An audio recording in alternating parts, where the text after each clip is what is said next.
I think Germany has decided to speak out about the problem they face in China. It's been going on for the last year or so. I think the Germans' long-term interest is very much tied up with China. It's not just the export market.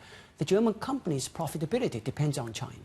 So that profitability in the long run depends on their intellectual properties.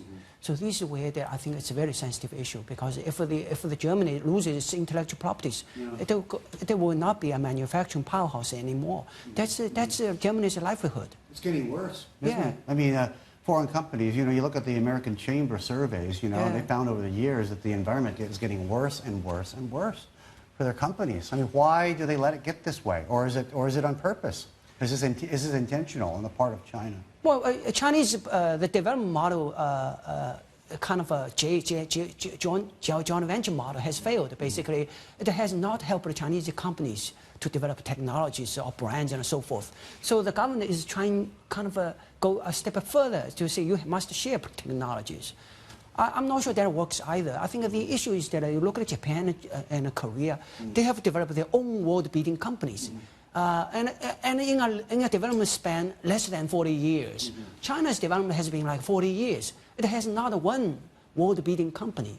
So that is really a problem with the system. So China should not look for shortcut.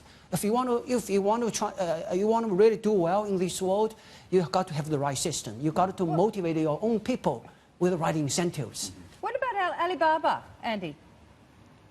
Well, Alibaba is an e-commerce company. I'm not sure it's a technology company. It's a kind of merchant. It is a merchant. And it's very difficult for me to identify any world-beating technology it has. It's a merchant. It's kind of it's a collecting of bazaars. Now, Baidu is kind of